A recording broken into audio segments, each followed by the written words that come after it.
Hello बच्चों। आज मैं आप लोगों को क्लास 10th की डीओई की तरफ से आप लोगों को एक मिशन मैथमेटिक्स की वर्कशीट मिलती है ना। तो ये आपके पास चैप्टर नंबर 1 रियल नंबर्स की वर्कशीट है जो कि बहुत ही इंपॉर्टेंट है। सारी वर्कशीट्स इसकी इंपॉर्टेंट होती है, आप ज़रूर कीजिएगा। ठीक है, एक बार मैं आपको वर्कशीट दिखा देती हूँ यहाँ पर। तो क्वेश्चन नंबर 1 एंड 2 आपके पास मल्टीपल चॉइस क्वेश्चन है। क्वेश्चन नंबर 3 और 4 जो है वो आपको सॉल्व करना है। अगेन 5, 6 और 7 तक है टोटल क्वेश्चन। ये तीनों चारों क्वेश्चन आपको सॉल्व करने हैं। ठीक है, स्पेस आपको यहाँ पर दे ही रखा है सॉल्व करने के लिए। तो चलिए स्टार्ट करते हैं क्वेश्चन नंबर 1 से अपने। तो आपसे कह रहे हैं यहाँ पर 245 द HCF ऑफ 245 एंड 360, इन दोनों का आपको क्या करना है, HCF निकालना है, मतलब हाईएस्ट कॉमन फैक्टर निकालना है। अब अगर मैं यहाँ पर अपने 245 के फैक्टर्स देखूँ, 2 की टेबल से तो पता ही चल रहा है सीधा सीधा नहीं जाता है ये, तो सीधा 5 की टेबल से कर देते हैं इसको 49 पे। देन 7 7 जा और 7 1 जा, प्राइम फैक्टराइजेशन किया और कुछ नहीं किया। 360 की बात करूँ तो 2 की टेबल पे जाएगा 180 पे, फिर 2 की टेबल में 90 पे, देन 2 की टेबल में 45 पे। उसके बाद ये हो जाएगा 5 9 जा, 3 3 जा और 3 1 जा। तो अगर हम अपने कॉमन देखें तो एक 5 ही मुझे कॉमन मिल रहा है, उसके अलावा कुछ भी कॉमन नहीं मिल रहा इनके फैक्टर्स में, है ना। तो इसका आंसर आ जाएगा 5। क्लियर। चलिए क्वेश्चन नंबर 2 आपसे क्या कह रहे हैं। अब क्वेश्चन स्टार्ट करने से पहले मैं आप लोगों को एक चीज़ बताना चाहूँगी जो कि आपके बोर्ड एग्जाम के लिए बहुत ही ज़्यादा इंपॉर्टेंट है।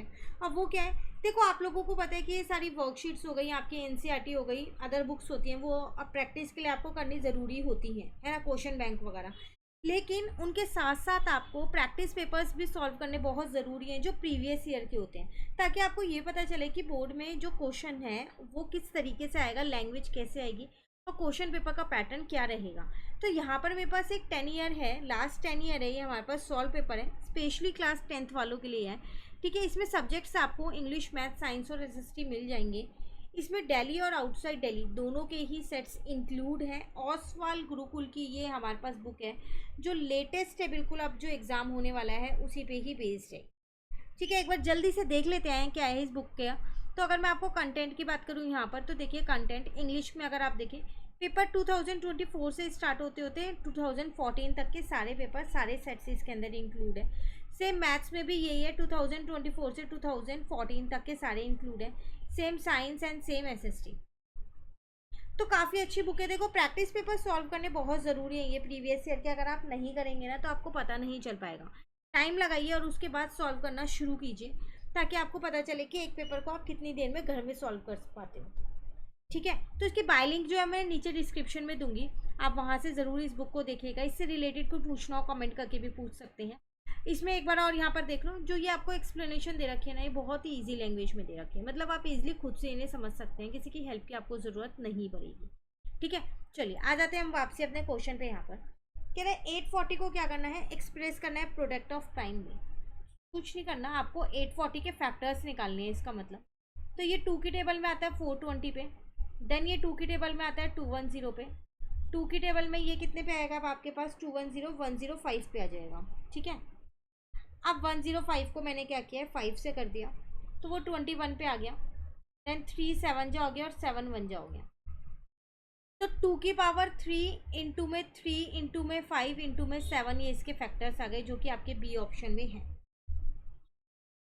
क्लियर है क्वेश्चन नंबर 2। चलिए क्वेश्चन नंबर 3 आपसे क्या कह रहा है, for two numbers x and y, if x into y is equals to 1048 and HCF of x into y is 8, then find the LCM। इसमें अगर आपको याद हो तो हमने एक रिलेशन पढ़ा था, वो क्या पढ़ा था, HCF इंटू में LCM is equals to product of two number. अब HCF मुझे 8 दे रखा है, LCM मुझे फाइंड करना है, प्रोडक्ट ऑफ टू नंबर मुझे 1048 दे रखा है। तो यहाँ से मैंने सीधा सीधा अपना LCM फाइंड किया डिवाइडेड बाय 8 करके। तो 1048 को जब 8 से डिवाइड करोगे तो एलसीएम आ गया आपके पास 131। क्लियर है। चलिए नेक्स्ट क्वेश्चन नंबर 4 में क्या कह रहा है, find the HCF and LCM of 216 and 404 and verify that HCF into LCM is equal to product of two given. Same ही क्वेश्चन है पर इसमें एचसीएफ और एलसीएम आपको खुद निकालना है। तो सबसे पहली बात हम क्या करते हैं, 216 के फैक्टर्स निकाल लेते हैं। तो 2 की टेबल में ये आपके पास 108 पे जाता है, अगेन 2 की टेबल में ये 54 पे जाएगा, के बाद दोबारा ये 2 की टेबल में 27 पे चला जाएगा। अब यहाँ पर 3 3 3 9 जा हो गया, देन 3 3 जा हो गया और 3 1 जा हो गया। ठीक है, 404 के अगर हम फैक्टर्स निकालें तो ये 2 की टेबल में 202 पे जाएगा, अगेन 2 की टेबल में 101। अब 101 मेरा प्राइम नंबर होता है, उसको मैंने डायरेक्ट उसी से ही कर दिया, राइट। अब 216 और 404 के फैक्टर्स अगर हम यहाँ लिखें तो 3 बार 2 है यहाँ पर और 3 ही बार 3 है। तो HCF तो वो होता है ना जो कॉमन होगा। तो अगर हम कॉमन की बात करें, एक बार 2 है, अगेन 2 ही 2 कॉमन है और कुछ कॉमन नहीं है ना। तो इसका मतलब 2 इंटू 2 HCF तो 4 आ गया।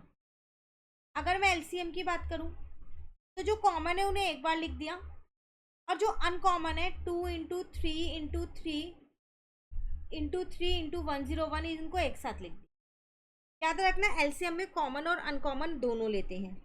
ठीक है, मल्टीप्लाई करते हैं। चलो 2 2 जा 4, 2 जा 8 हो जाएगा यहाँ पर, 3 3 जा 9, 3 जा 27 और इंटू में 101, तो वो आ जाएगा आपके पास 21816। ये LCM आ गया। अब आपको साथ साथ वेरीफाई करना है। तो HCF into LCM is equals to में क्या होना चाहिए, 216 इंटू में 404 होना चाहिए, है ना। तो ये 4 इंटू में यहाँ आ जाएगा 21816 और यहाँ पर 216 को मैंने 404 से इंटू कर दिया तो मेरे पास आ गया 87264। अब 4 को मैंने क्या किया, 21816 से इंटू किया तो अगेन मेरा 87264 ही आ रहा है। देखो दोनों बराबर हो रहे हैं तो ये वेरीफाई हो गया, हेंस वेरीफाई। बाई चांस अगर ये सेम नहीं आता तो आपने HCF या LCM को निकालने में कहीं ना कहीं कोई गलती की है।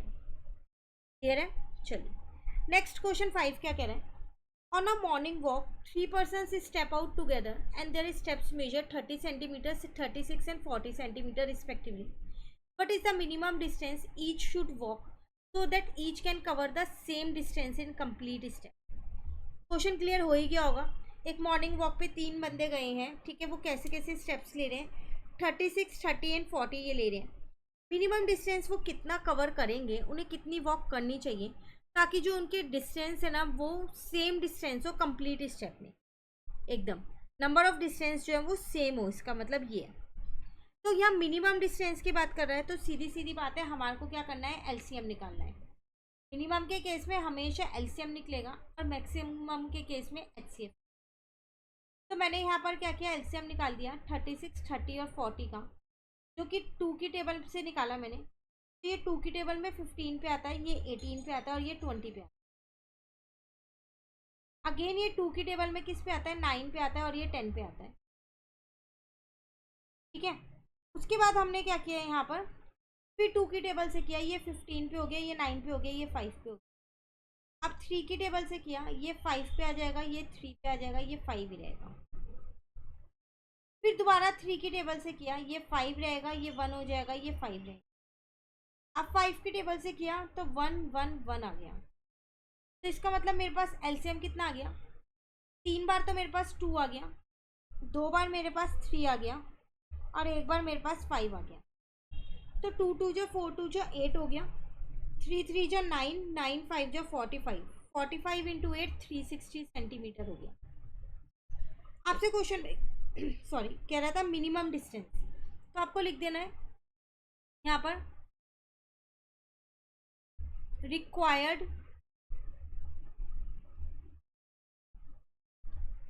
मिनिमम डिस्टेंस जो हमें चाहिए था वो कितना है, 360 सेंटीमीटर। क्लियर है। चलिए अब आ जाते हैं क्वेश्चन नंबर 6 पे। Prove that √5 is an irrational number. Prove करो √5 एक इरेशनल नंबर है। देखो मैंने आपको चैनल पे √2 और √3 दोनों ही नंबर करा रखे हैं जो कि इरेशनल है और उनको प्रूव करना सिखा रखा है। सेम वैसे ही √5 का होगा। तो इन दोनों की लिंक मैं आपको नीचे डिस्क्रिप्शन में दूंगी, आप वहाँ से देखिएगा और √5 का फिर खुद से करने की कोशिश कीजिएगा। पहले नहीं आएगा तो मैं एक सेपरेट वीडियो में इसे समझा दूंगी। बस आपको कुछ नहीं करना, जहाँ जहाँ पर √2 और √3 मैंने लिख रखा होगा वहाँ पर आपको √5 लगाना है। ठीक है, तो पहले आप ट्राई कीजिएगा, नहीं आया तो मैं तो आपको करा ही दूंगी। ठीक है ना। चलिए नेक्स्ट क्वेश्चन 7 पे आते हैं। कह रहा है गिवन दैट √2 इज इरेशनल। आपको ये दे रखा है कि √2 एक इरेशनल नंबर है। आपको प्रूफ करना है 5 + 3√2 इज एन इरेशनल, कि ये भी एक इरेशनल है, ये प्रूफ करो। तो सबसे पहली बात इसको हम लेट कर लेते हैं, let 5 + 3√2 is an rational number. अब जब ये रैशनल नंबर है तो मैं इसे P/Q की फॉर्म में लिख सकती हूँ। तो मैंने क्या किया, 5 + 3√2 को क्या किया, यहाँ पर P/Q की फॉर्म में लिख दिया, तो P/Q लिख दिया। जबकि P और Q जो है वो मेरे क्या है, को प्राइम इंटीजर्स हैं। ये आपको मेंशन करके आना है।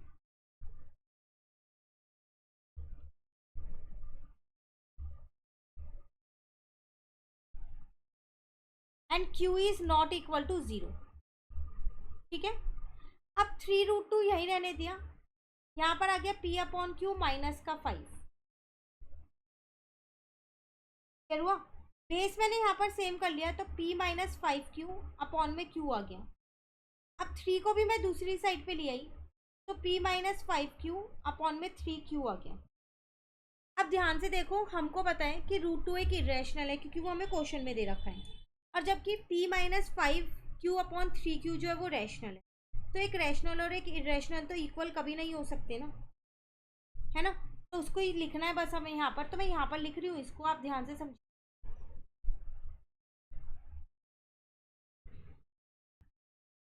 तो मैंने यहाँ पर लिख दिया P -5Q अपॉन में 3Q is a rational number,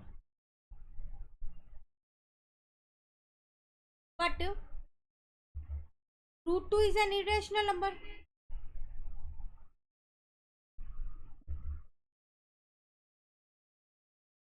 है ना, तो इसका मतलब रैशनल नंबर और इरेशनल नंबर तो इक्वल नहीं हो सकते ना। तो this lead to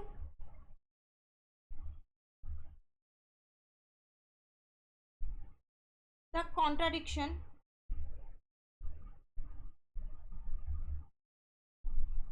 that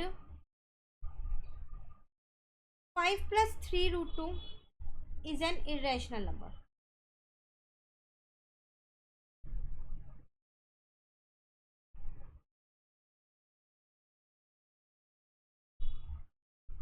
clear, last में लिख देना hence 5 + 3√2 is an irrational number.